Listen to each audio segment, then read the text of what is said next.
Vous écoutez 2D6 plus cool, et voici Format court, un enregistrement de courte durée à l'instar du podcast états-unien Comic Strip Actual Play de la communauté The Gauntlet. Le jeu pratiqué est Monster of the Week de Michael Sands, dans sa deuxième édition révisée par Steve Hickey. Comme son nom l'indique, ce jeu émule la recette télévisuelle du monstre de la semaine. Bonsoir, je suis Cassandre et j'incarnerai Sarah Morningstar, l'élu. Je suis Volsung et j'incarnerai le gardien. Dis-moi Sarah, que s'est-il passé dans l'épisode précédent ? Dans l'épisode précédent, j'étais partie de la boutique de Joshua en ordonnant à mes deux compères de bien rester en arrière barricadés avec ma tante pour veiller les uns sur les autres pendant que j'allais botter les fesses d'Azel. J'étais donc partie comme un chevalier blanc solitaire sur ma moto. J'avais trouvé l'accès au data center souterrain, ou plutôt aux endroits où je supposais que les yeux de Hazel se trouvaient sous le data center, en passant par une station de métro désaffectée. Et alors qu'il me semblait avoir réussi à trouver le chemin qui allait mener au précieux globe oculaire, Hazel était arrivée, avait tenté une fois de plus de me charmer, et j'avais usé de toute ma force mentale pour résister à son appel, éclaté en un millier de débris son image, et une course effrénée s'engageait entre elle et moi pour arriver à la source de son pouvoir. Il est vrai que tu as triomphé avec brio de la séduction illusoire d'Azel. Point de chance, point de chance. Destiné. Ok, lorsque nous avons quitté Sarah Morningstar, l'élu, le dernier rempart qui sépare les abominations de leurs innocentes victimes, tu t'es lancé en courant à part d'haleine dans un boyau obscur, sans une once de lumière. Et au bout du dit couloir, tu espères trouver le moyen de détruire définitivement cette abomination, qui te course, qui te hait de tout son cœur froid et retors, qui entend bien se repaître de toi, comme tant d'autres avant toi, et poursuivre son existence à se nourrir aux dépens de l'humanité. Que fais-tu, Sarah, alors que le glas sonne derrière toi ? Eh bien, je cours vers ma destinée, je cours vers mon objectif, bien décidé à arriver en premier et à mettre fin très rapidement à ce règne de terreur de cette créature. Mais comme je l'ai insinué, on y voit goutte, comment vas-tu faire pour t'y retrouver ? On n'y voit plus rien, je croyais qu'il y avait juste les lumières derrière moi qui avaient été éclatées. Je n'ai peut-être pas été assez clair. Jusqu'ici, tu étais effectivement dans la station désaffectée de Cross Hills, avec donc régulièrement des éclairages, des néons que tu as ressuscités d'un coup de manette. En revanche, la cavité dans laquelle tu viens de te précipiter a été creusée et abritait visiblement jusqu'ici une créature qui n'avait que faire des sources de lumière. Bah là, vu que la créature me fonce dessus, je n'ai pas le temps de ranger mon pistolet pour sortir la lampe torche à la place. Je vais partir du principe que je vais me fier à mes sens d'élu, que j'espère être assez affûté pour avoir l'intuition en fait de sentir un peu la position des murs, pour avancer rapidement, parce que j'ai pas envie du tout de perdre de temps et de laisser à Hazel le Lamia, dont j'ignore encore le nom, le temps de me rattraper. Je vais courir en ayant quand même l'appréhension de savoir si je vais réussir ou non à maintenir ma course et à ne pas me gameler. Qu'est-ce qui te traverse l'esprit tout de suite, Sarah ? Qu'est-ce que tu éprouves ? Alors que derrière toi, tu entends toujours les rugissements de rage du Lamia. Peut-être est-ce un rire, difficile à dire. En fait, quand j'ai réussi à briser la silhouette d'Hazel, j'étais pleine d'enthousiasme et je me disais que, en fait, ça y est, c'était une victoire déjà et que j'allais en remporter une deuxième. Et là, le fait de me retourner vers le boyau et de constater à quel point il est sombre et que je devrais courir comme ça à l'aveugle me donne un surcoup de stress et je dois l'admettre de peur. J'ai peur de commettre une bourde et de ne pas y arriver. Mais je me lance quand même parce que il faut y aller. Tes craintes me paraissent on ne peut plus justifiées. Il n'y a rien de plus ingrat et cruel qu'un amoureux éconduit. Dis-moi, Sarah, depuis le temps que tu es l'élu, ça t'est déjà arrivé de n'avoir à compter que sur tes sens, de te battre à l'aveuglette comme ça ? Non, j'ai déjà dû compter uniquement sur mes réflexes, notamment dans le combat contre Tony quand on était sous l'eau, mais sur mes sens uniquement, jamais. Bien que la force soit avec toi, même si cette réplique est hors sujet. Est-ce que tu serais en train de donner des instructions difficiles ? Moi, j'aurais plutôt dit que j'agissais sous la pression. Si tu le dis, c'est que ça doit être vrai. Donc agis sous la pression. Lance plus cool. 2d6 plus cool. C'est un 13, ça se passe très bien. Qu'est-ce qui t'arrive ce soir ? Nous verrons si la chance reste tienne. Ton instinct avait juste, dans ce boyau dénué de toute lumière, quelque part on dirait que tes prunelles, à l'image d'un chat, s'habituent à cette pénombre et tu distingues vaguement les reliefs. C'est sans doute l'adrénaline, l'urgence de la situation qui fait que le temps se dilate à l'infini, mais tu as l'impression de courir à toutes jambes. Très vite, le boyau s'avère assez bas de plafond et tu es obligé d'avancer voûté. Les murs semblent recouverts de sécrétions organiques que Giger n'aurait certainement pas renié. Et tu te retrouves à piétiner des ossements humains sur lesquels tu as à peine le temps de t'apesantir. Car derrière, Tu imagines la reptation rapide du Lamia qui te talonne de près. Bientôt, tu pourras sentir son souffle sur ta nuque. Et toujours ces rugissements ou ces rires indéchiffrables qui ressemblent à un glougloutement. À partir du moment où tu as brisé l'emprise qu'Azel avait sur toi, tu es désormais juste une bête derrière toi qui te traque et qui tient à te saigner avant que tu ne la prives de son pouvoir. D'un côté, c'est plus facile pour moi parce que je n'aurais aucun scrupule à pouvoir porter la main sur elle et à l'achever. De l'autre, ça me donne la sensation d'être une proie et c'est quelque chose de vraiment très désagréable, d'un peu nouveau aussi parce qu'avec Tony, il y avait un peu de ça mais c'était pas à ce niveau, ça avait au moins entre guillemets une figure humaine et là la peur que je ressentais en m'engageant dans le boyau qui avait réussi à se stabiliser en me rendant compte que j'arrivais à progresser remonte, mais cette fois-ci avec l'instinct primaire et animal de survie de la souris pourchassée par le faucon. Et alors que je sens la substance non identifiée gluante qui me colle les cheveux quand je ne me voûte pas assez, qui accroche sur mes vêtements, et le rire tonitruant qui se rapproche, je ne peux qu'accélérer le pas sur les os qui craquent sous mes pieds. Et à un moment quand même, si j'ai l'impression qu'elle se rapproche trop ou qu'elle s'est engagée dans la partie étroite, parce que du coup je suppose que vu que c'est bas de plafond, ça doit aussi être étroit, tu me confirmes ? C'est plus large que haut. D'accord. À la rigueur, si ça avait été très étroit, j'aurais aussi pu tenter de lui tirer dessus en sachant qu'elle ne pourrait pas esquiver pour essayer de la ralentir. Mais pourquoi pas ? Je vais garder cette option pour vraiment si j'ai le sentiment que je perds du terrain et que je vais pas arriver à temps sur les yeux. Bien, tu devrais sérieusement envisager car, comme tu peux t'en douter, user ta Morning Star dans un endroit aussi exigu tient limite de l'impossible. Et pour elle, évoluer à quatre pattes dans la mesure où c'est une créature rampante est tout sauf un problème. On a un plan sur ta poursuivante, gigantesque, immonde, toujours en puissance orale, et c'est à croire que ces longs doigts crochus, des véritables serres, percutent de temps à autre le boyau en provoquant une pluie d'étincelles, comme si elle aiguisait les lames qui lui servaient de doigts sur la paroi. Je pense que je suis à quelle distance à peu près de sortir de cette partie vraiment basse, hein. Est-ce que je vais avoir le temps de sortir avant qu'elle soit sur moi ? Ou d'atteindre les yeux si les yeux sont dans cette partie ? Comment ? J'analyse une situation difficile. Ouais, ça me semble indispensable parce que pour l'heure, t'as aucune idée de la distance à laquelle se trouvent les yeux, ni la courbure que va prendre le boyau. Analyse donc une situation difficile. Sur les dés, c'est un 10. Je suis bluffé. Non mais je te l'ai dit, je suis l'élu, ça ne sert à rien, tu ne peux pas lutter, abandonne. Nous verrons. Donc sur un 10+, je peux poser 3 questions au gardien. Si j'agis en fonction des réponses, j'obtiendrai un +1 sur la durée tant que l'information s'applique. Donc je vais te demander, y a-t-il des dangers que je n'ai pas remarqués ? Qu'est-ce qui m'est le plus vulnérable ? Et quelle est ma meilleure approche pour atteindre les yeux sans être blessé et les détruire ? Je dirais pour les dangers que tu n'as pas remarqué, c'est qu'en fait, le tunnel semble s'élever et il serait tellement facile de glisser, de partir cul par-dessus tête en arrière dans la gueule béante de celle qui te poursuit. Ouais. Pour ceux qui étaient plus vulnérables, bon, pour l'heure, les yeux ne sont pas encore en vue, mais je veux dire, comme tu l'as deviné, la chose occupe quand même pas mal d'espace dans le boyau. Si tu t'amuses à tirer au jugé, il y a des chances que tu la lardes de plomb. Bah, sinon, une approche pour atteindre les yeux. Je pense que petit à petit, elle gagne du terrain sur toi, il faut vraiment que tu la ralentisses. Ok. Sachant que cette réflexion t'a pris une fraction de seconde. Donc pendant que je poursuis mon ascension en fait dans ce boyau qui grimpe petit à petit et que je me rends compte de cette situation, je regarde rapidement autour de moi pour voir s'il n'y aurait pas quelque chose que je pourrais faire s'ébouler sur la créature. Étant donné qu'il y a plein d'os à terre par exemple, qu'il n'y aurait pas peut-être un amoncellement de cadavres à un endroit où si je donne un coup de pied comme il faut, je pourrais faire tomber ça sur la créature pour pouvoir la ralentir et derrière pouvoir continuer un peu plus tranquillement.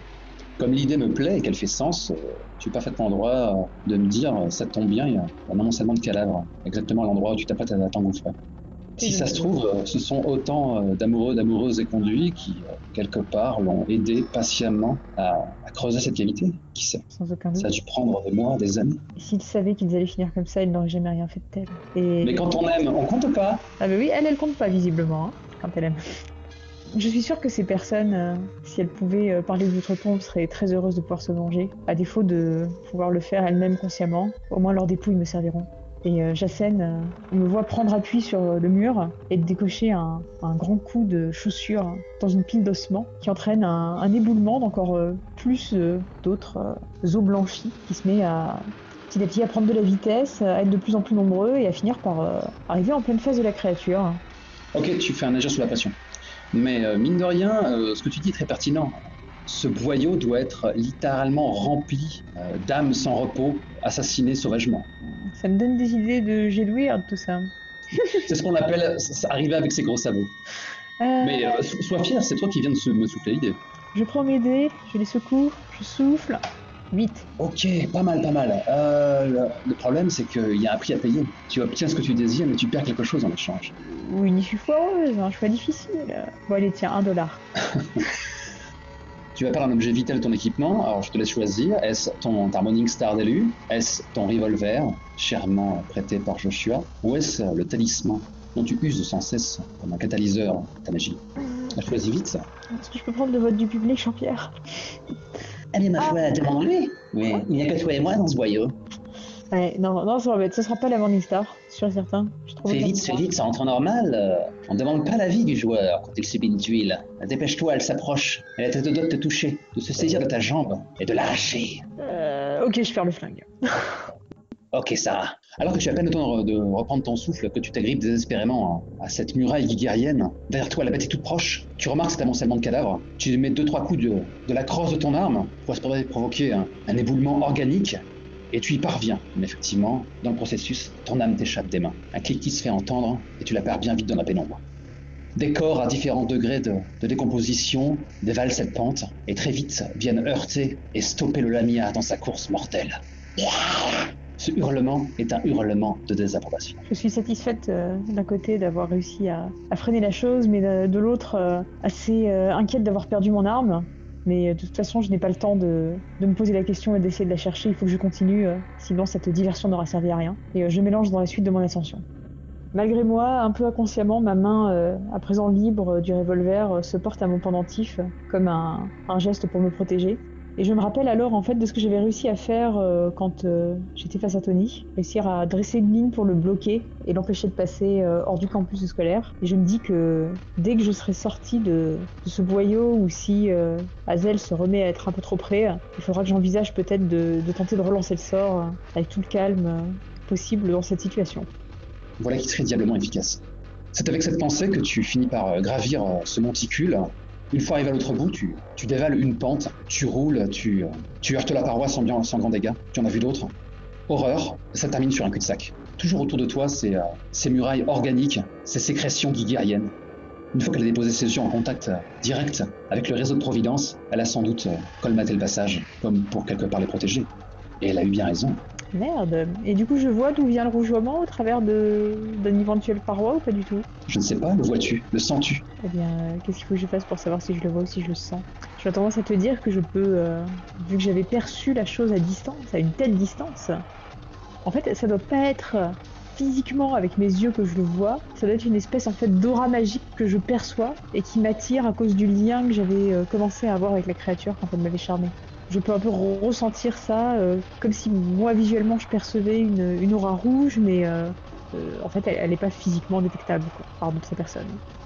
Oh, écoute, ma miséricorde est sans limite. Je pense qu'après un instant de concentration, à peine troublé par les rugissements de la bête, qui se ferait un passage à travers la chair décomposée et les ossements, tu finis par voir au-delà des apparences et peut-être que tu distingues effectivement une pulsation, cette chrysalide, ce cocon qui contient les deux globes immondes derrière la paroi.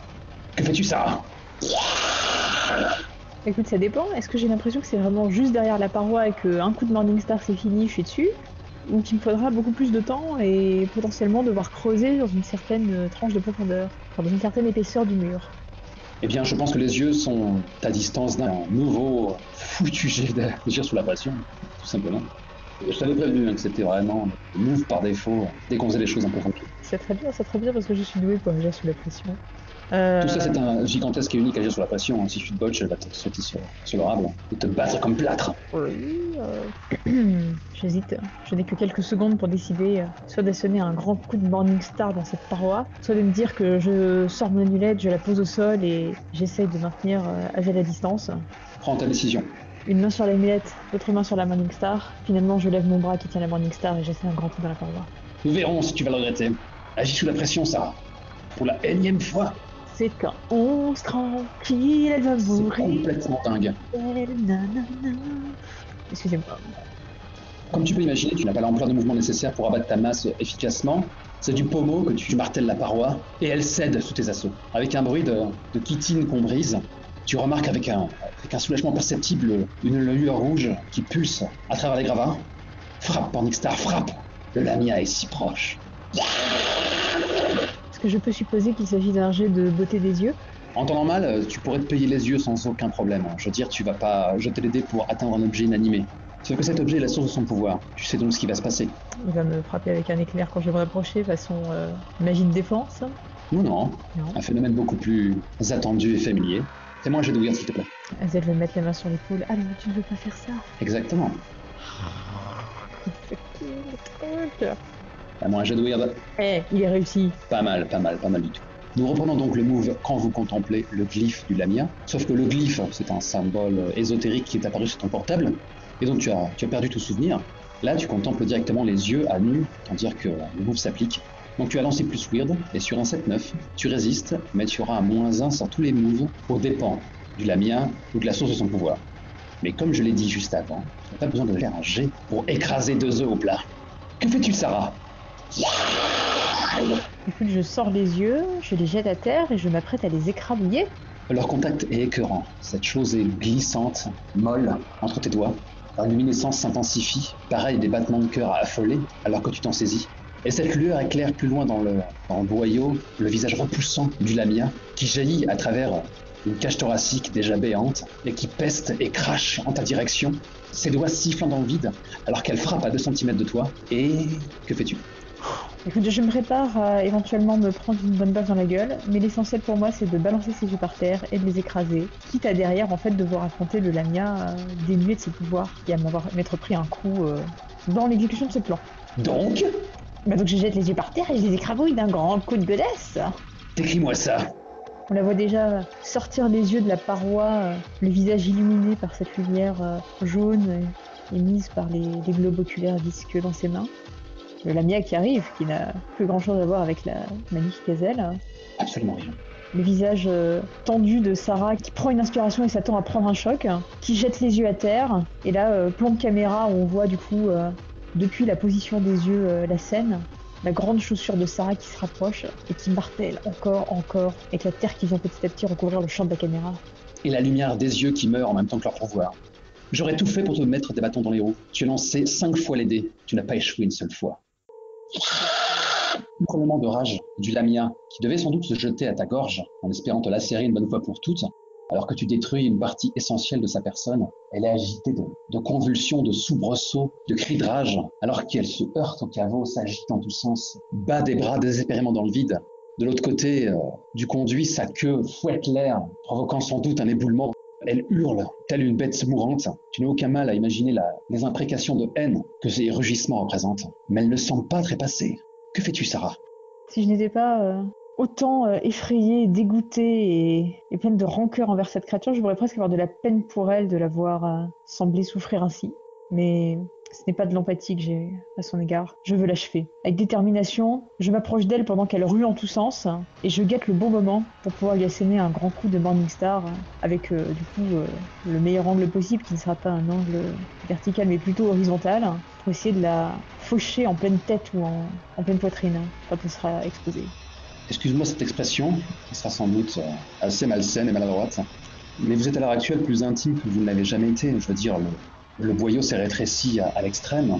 Vous êtes tous deux tels deux embryons jumeaux dans le ventre de leur mère. Tu ne pourras jamais avoir la marge de mouvement nécessaire pour abattre ta Morningstar efficacement. Me permets-tu dans ce cas d'analyser une situation difficile? Si tu le désires, qui suis-je pour te le refuser?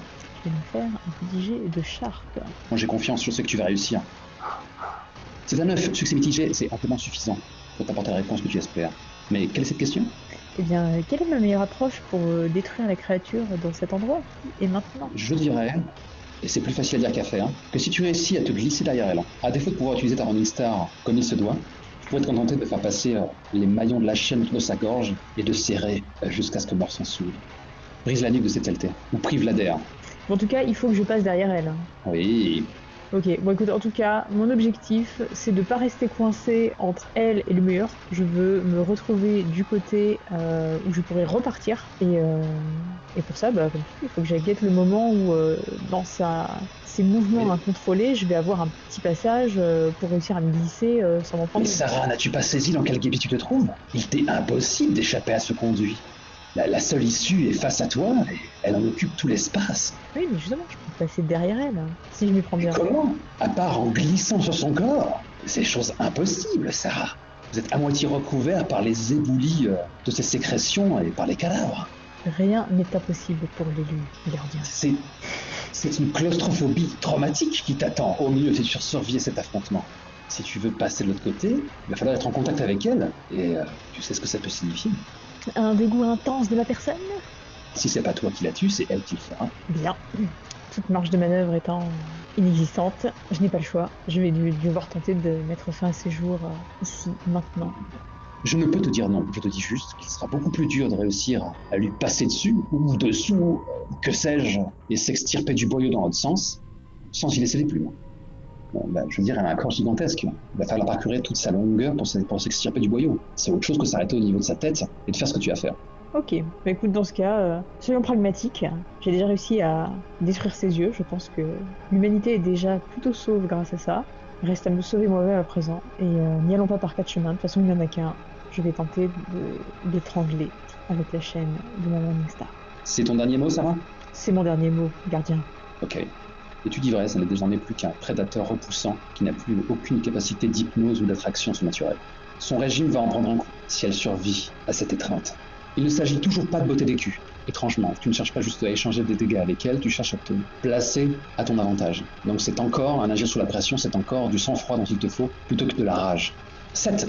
Tu obtiens ce que tu désires, mais c'est plus ou moins foireux. Ce qui se passe est donc assez évident. Décris-moi juste l'amorce de ton action, et je prendrai derrière.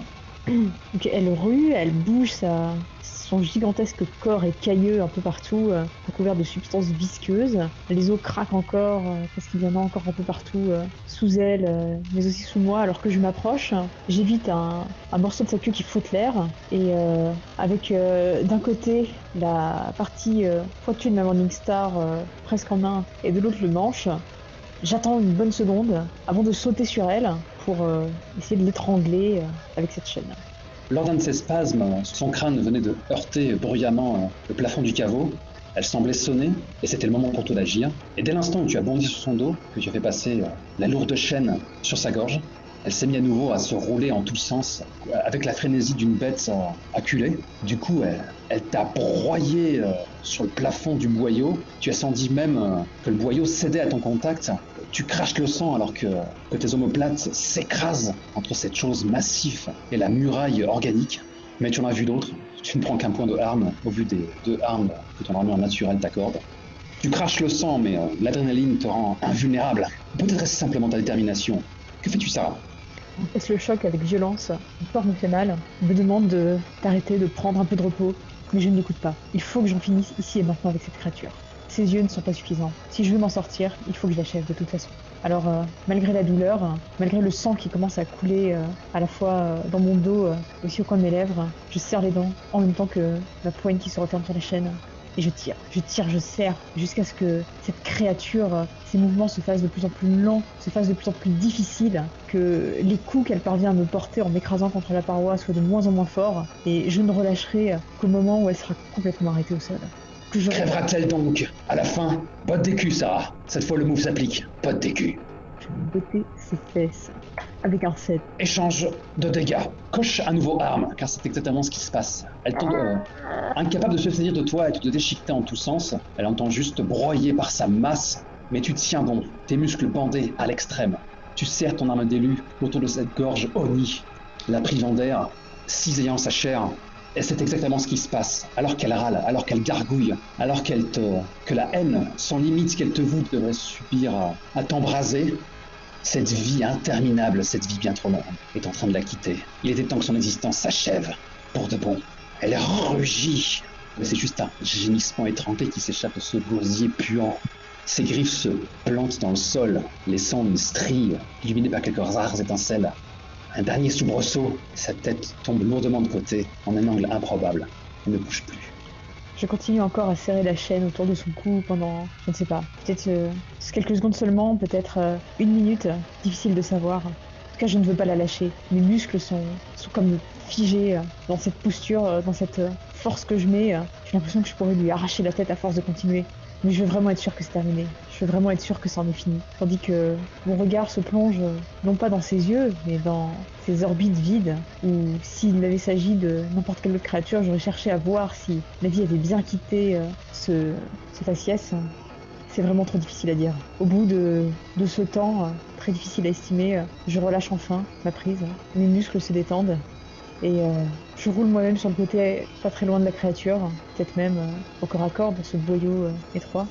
Et ma poitrine se lève et s'abaisse rapidement pendant que je reprends mon souffle et que l'adrénaline commence à se dissiper doucement. Est-ce que ça y est? Est-ce que c'est vraiment terminé? La première chose qui te frappe, c'est le silence. Enfin, c'est tellement reposant. Si tu n'es pas mourante, tes blessures sont désormais instables. Elles ne pourront qu'empirer. Mais tu as triomphé, ça, et c'est tout ce qui compte. Peut-être que tu pourrais t'endormir d'un dernier sommeil ici, ton devoir accompli. Tu as tant œuvré.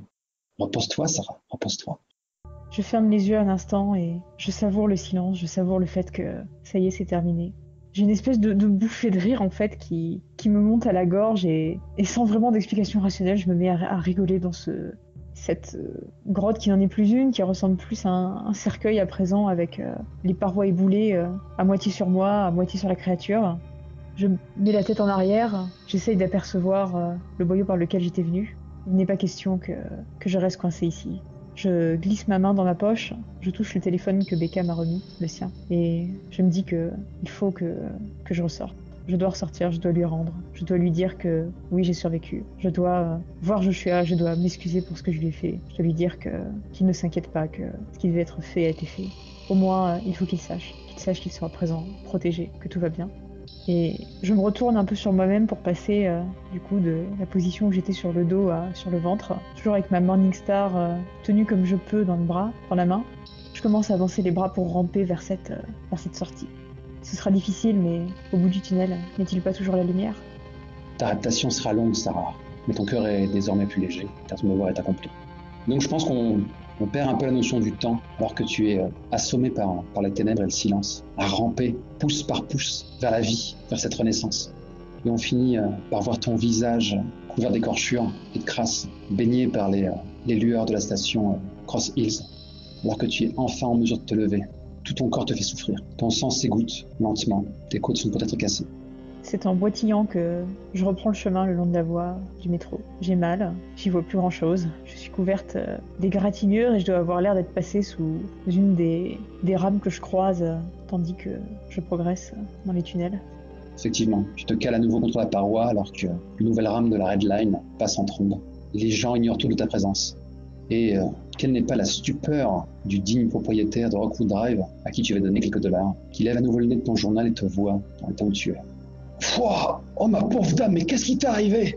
Il s'avance vers toi, prêt limite à te réceptionner si tu venais à chuter dans ses bras. Oh, faut que j'appelle des secours là! Me claquez pas dans les doigts!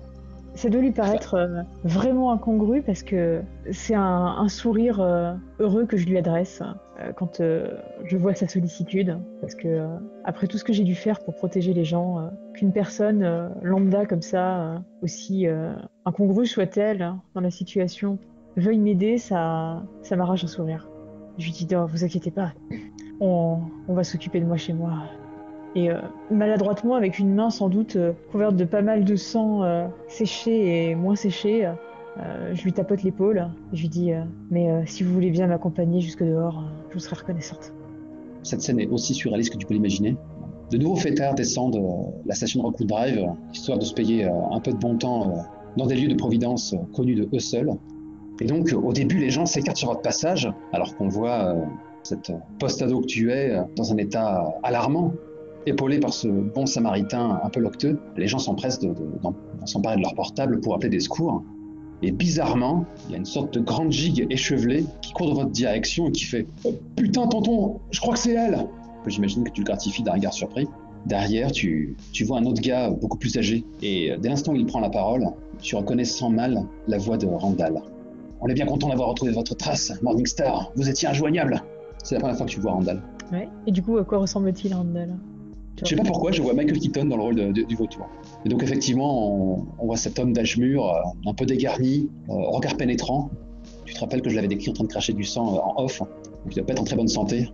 En débardeur mais par-dessus une veste en cuir bordée de fourrure, le look du chasseur quoi. Et ce qui semble visiblement être son neveu à ses côtés, qui a un look assez semblable quoi. Ça va mon gars, on va prendre le relais. Et le plus jeune prend la place de ton bon samaritain pour t'aider à marcher. On a tout ce qu'il te faut dans la bagnole pour te soigner, pour te patcher. Faut peut-être mieux pas que les autorités se pointent et commencent à poser des questions ingénantes. C'est Randall qui parle. Oui, en fait, je suis tellement fatiguée que je me laisse mener tranquillement. Je dis il vaudrait mieux pas. Et en fait, je me rends compte que, au fur et à mesure, le fait de perdre du sang comme ça, d'être blessé et aussi autant épuisé de tout ce qui s'est passé, ça me vide aussi de mes forces mentales. Et alors que j'aurais pu avant, dans d'autres circonstances, insister pour aller me soigner seule ou pour dire que je voulais rentrer voir Becca ou ce genre de choses, je me laisse assez docilement conduire à l'arrière de leur camion. Tu lâches la bride. C'est ça. Avec simplement ma Morningstar du coup dans l'étui à violon porté sur le dos.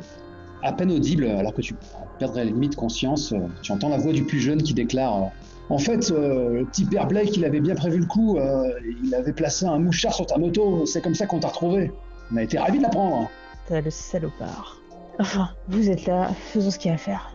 Un instant plus tard, tu es à l'arrière d'une vieille Chevrolet, encore une, et alors que Craig, oui c'est son nom, c'est le nom du jeune, passe la première et enchaîne sur le périph'. Randall, l'oncle, s'est mis sur le siège arrière avec toi et te prodigue les premiers soins en expert qu'il est. Que fais-tu, Sarah ? Je lui jette un regard pendant qu'il commence à étaler sa trousse de premiers soins et à en sortir divers outils, et je lui lâche un faible merci. Du coup, pendant qu'il s'évertue à me remettre sur pied, ma main glisse dans la poche de mon jean, on s'empare du téléphone de Becca. Enfin, je dis à mon aide-soignant, ça vous dérange pas si je téléphone ? Il a un haussement d'épaule, comme si ça n'avait aucune espèce d'importance. J'ouvre le clapet du téléphone, je compose le numéro de Joshua et j'attends en me mordillant la lèvre alors que j'entends la tonalité de la sonnerie se faire, que Joshua ou Becca décroche. Comme tu peux l'imaginer, ta messagerie était blindée de science. Comme on l'a montré en off, tu as eu beaucoup de coups de fil de tes acolytes. Je vois tous ces messages en absence en fait, et je ne prends pas le temps d'aller consulter les répondeurs pour savoir ce que ça dit. Je vois qu'il y en a eu un certain nombre, mais je n'en prends pas connaissance. Ma priorité c'est vraiment de les appeler et de leur dire, pour leur assurer que ça y est, c'est terminé. C'est assez évident. Sarah ? Non, ce n'est pas la voix de Becca que tu entends au bout du fil, non pas du tout. Tu entends une voix que tu ne connais pas, qui déclare qui est à l'appareil.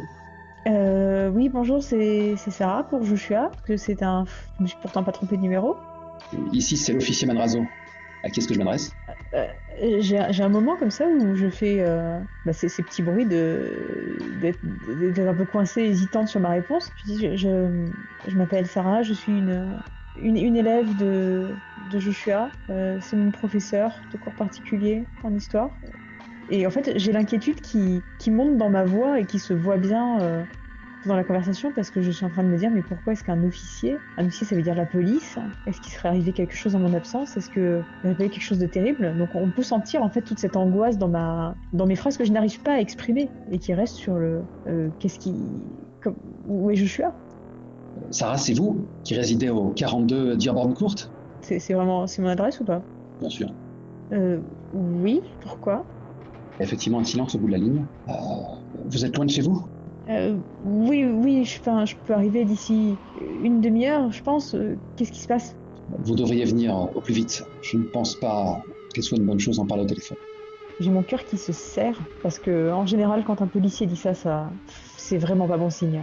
Et je ne vois que deux options. Soit la police est vraiment chez moi, et il s'est passé quelque chose, et c'est quelque chose de vraiment grave, pour que ce soit un officier qui réponde au téléphone de Joshua. Soit c'est quelqu'un qui n'a rien à faire là, et Joshua a été capturé. Aucune des deux options ne me va.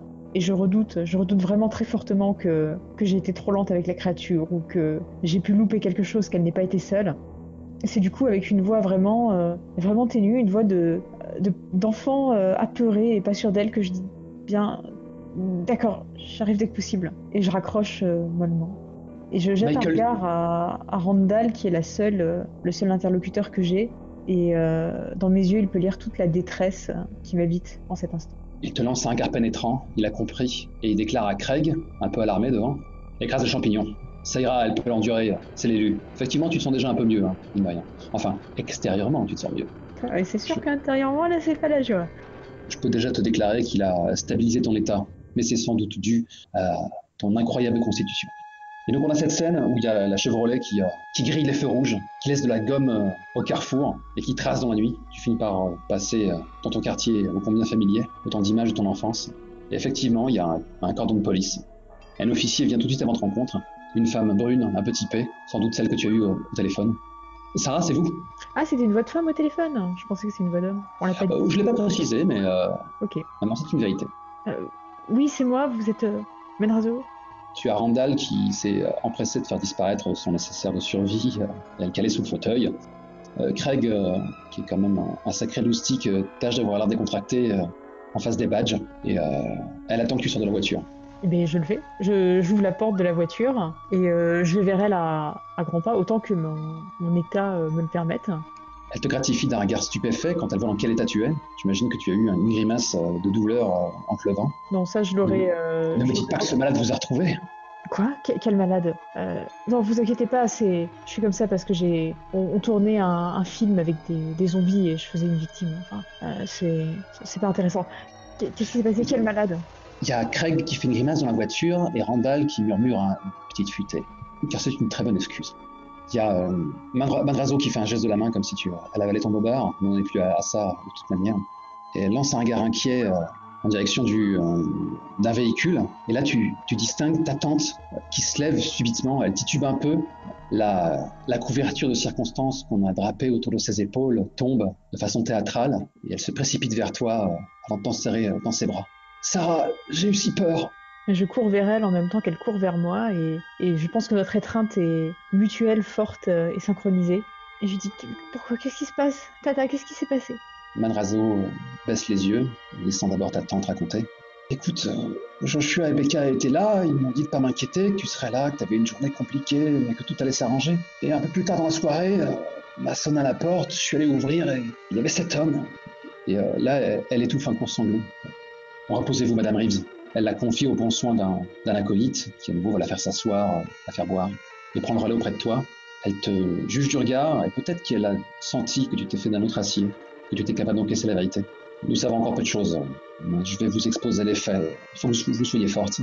Visiblement, votre famille, vos amis ont reçu la visite d'un criminel qui s'en est pris à eux. Il a assommé votre tante d'un coup à la tempe. Votre ami Joshua, qui était emporté en ambulance, ses jours ne sont pas en danger, rassurez-vous. A pris une balle, mais il survivra. Les médecins sont optimistes. Et quant à la troisième personne, nous essayons de... On peut voir que je suis tendue comme une corde de violon pendant tout le temps. J'ai les yeux qui font des mouvements rapides et j'ai l'impression qu'elle parle au ralenti, que c'est pas possible. J'ai limite envie de l'attraper et de la secouer pour qu'elle me dise rapidement ce qui s'est passé, qui est blessé, qui est mort. J'ai aussi envie de l'écarter sur le côté, de me ruer à l'intérieur de la maison. Mais pour l'instant, je reste en place, mais vraiment pas prête à bondir. Et j'attends qu'elle crache enfin ces mots, qu'elle me dise ce qui s'est passé, qu'est-ce qui est arrivé à Becca, est-ce qu'elle va bien. Nous ne sommes pas encore en mesure d'identifier la victime. Et là, c'est comme si on m'avait donné un gros coup de poing dans la cage thoracique. Parce que je suis en train d'imaginer des choses vraiment horribles. Et en fait, je me rapproche d'elle, je me rapproche aussi de ma maison, ce faisant. Je dis, comment ça, vous pouvez pas identifier la victime ?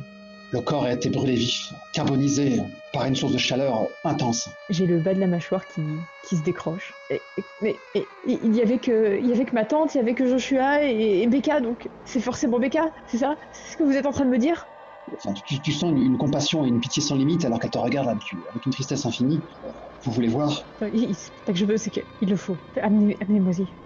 Quand tu rentres dans ton logis accueillant, chaleureux, tu vois les vestiges d'un affrontement brutal et des impacts de balles partout. La porte-fenêtre du salon est brisée et il y a un corps en plein milieu du jardin. Ce jardin, siège de tant de souvenirs. Et sur ce corps, on a déposé un drap. Je suppose que c'est pas le moment d'enquêter sur un mystère. C'est la fin du story arc. On a déjà eu un dépassement de budget et de durée dans l'épisode précédent. Tu voudrais faire un jet, Sarah ?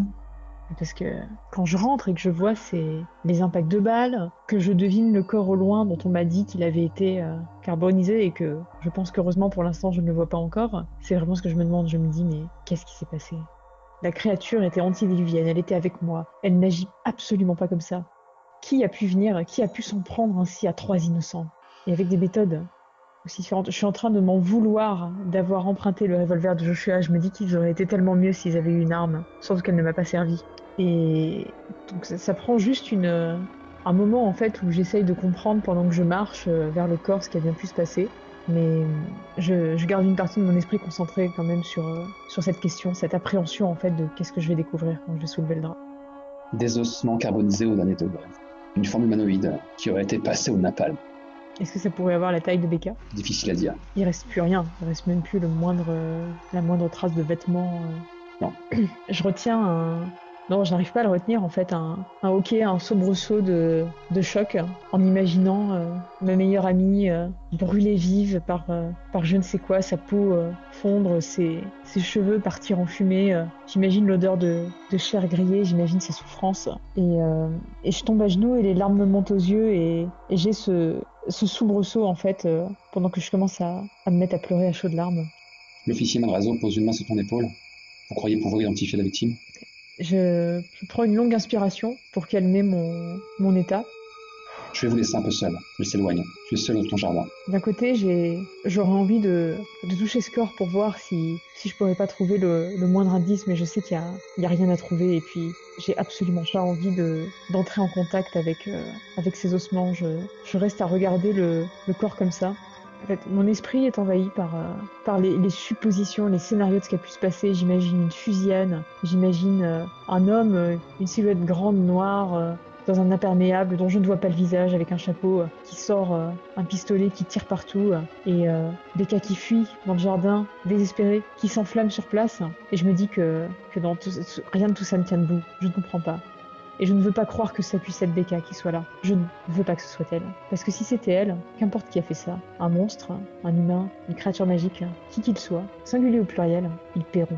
Et ma main droite se porte doucement sur mon pendentif, que je serre fort, et je me concentre pour incanter des propos magiques pour essayer de voir ce qui s'est passé ici en un autre temps. Lance les dés, Sarah, et ne te rate pas. C'est un jet de dés. C'est un 10. Le destin est avec moi. Et tu lançais à -1 pourtant. Comment dire, l'occasion est trop belle. Aussi, je ne vais pas t'ennuyer avec les faits recherchés. Je vais juste cramer tout le budget qu'il me reste pour porter ce cliffhanger au nu. Tu es assailli par un flot de visions. Soudain, tu partages un bref instant l'existence de ce cadavre. Pour le rôle, j'ai casté Rutger Hauer. On voit sa stature imposante qui se dresse en vêtements d'un autre temps, pesant sur une canne, et son regard se perdant dans un marais où son jeune protégé, arraché à la vie trop tôt, cruellement, a été jeté là, dans le mépris le plus total. On a une succession de plans où ce prédateur nocturne observe l'assassin qui lui a arraché son mignon. Et donc on le voit observer les tablées vivantes du plus cool diner. On voit son regard se poser avec haine sur une serveuse en uniforme blanc et rouge. On a un autre plan où on la voit en train de converser avec sa tante bien-aimée. Puis finalement, on arrive à l'instant où ce vampire ancien et puissant a décidé de te rendre la monnaie de ta pièce, œil pour œil, dent pour dent. Donc on voit cet homme un peu guindé, sortir presque par curiosité une arme qu'il n'a sans doute pas l'habitude d'user. Il sonne à la porte, Tante Reeves apparaît, il a un petit foncement de sourcil et son attraction surnaturelle prend le relais. Et comme un automate, elle ouvre la porte en grand, elle l'invite à rentrer. D'un coup de sa crosse, il l'envoie valdinguer à travers la pièce. Joshua se retourne d'un bond, si je puis dire, en tournant les roues de son fauteuil roulant, horrifié par la scène. Becca, elle, est un peu plus loin dans le salon, terrifiée. Il fait un mouvement de la main, et Joshua est incapable de faire le moindre mouvement. Pris d'une torpeur, d'une félicité soudaine, l'homme fait feu à 2 reprises, et Joshua s'écroule. Puis il hoche la tête et fait un mouvement de main en direction de Becca, pour la calmer, et pour l'empêcher de pousser un hurlement de terreur. Et il est surpris alors que ça n'a aucun effet. Elle agrippe la porte qui l'amène vers le jardin. Il marque un signe d'impatience et de curiosité. Il s'élève au-dessus du sol et, en un mouvement flou, se précipite dans le jardin, épaule son arme et tire à 3 reprises dans le corps de Becca, qui s'écroule. Il s'avance lentement, prend la peine d'effacer ses traces de larmes avec un chiffon brodé. Elle jette l'arme dans un buisson. Et quelle n'est pas sa surprise, alors que Becca se relève lentement et le regarde avec des yeux incandescents. La vive lumière qui s'échappe de son regard semble briller tel un soleil, au point qu'on a l'impression que ce sont des coulées de lave sous sa peau fine. Ses veines luisent, même son ossature semble apparaître. Et alors que le brasier de ses yeux atteint son paroxysme, le vampire antique pousse un râle, tombe à genoux, alors qu'une fumée s'échappe de son corps. Il finit par se rouler par terre, ses dents acérées, serrées, au point de se briser. Il reprend ce visage repoussant auquel Tommy nous avait habitués, les yeux injectés de sang, la mâchoire disloquée, alors que son corps s'embrase. Ce vampire est désormais au cœur d'un véritable incendie, un bûcher dressé en son honneur. Et très vite, son corps cesse de lutter, alors qu'il est réduit à l'état dans lequel Becca l'a laissé. Elle passe une main sur son t-shirt, découvre le sang qui la recouvre, et lâche un petit sourire qui ne lui ressemble absolument pas. Il y a toujours cette légère braise au fond de ses yeux.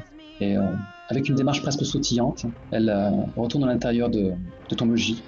Elle n'adresse pas le moindre regard à Joshua, qui rampe sur le sol, qui la regarde avec stupéfaction, alors que son sang souille le tapis familial. Il finit par prendre conscience. Elle passe devant Tante Reeves, inconsciente, et disparaît dans la nuit. La vision s'achève. Je réintègre mon corps en haletant à genoux. Je déglutis et je respire fort. C'était une expérience vraiment longue et intense, et aussi surtout extrêmement perturbante. Je regarde le corps avec stupéfaction. Ainsi ce serait mon ennemi qui gît là. Mais Becca, qu'est-ce que tu es? Fond du noir. Tu réclames à Némésis, je te l'ai servi. Et il était évident qu'il y avait une seule unique personne qui pouvait endosser ce rôle avec suffisamment d'impact. Ouais, mais c'est chaud. Non, j'aurais pas deviné que c'était ma Némésis en fait. Pourtant, c'était un choix facile. Les dés sont des cons. Ah, je sais. Décision à l'élu. Après tout, elle a été élue pour ça.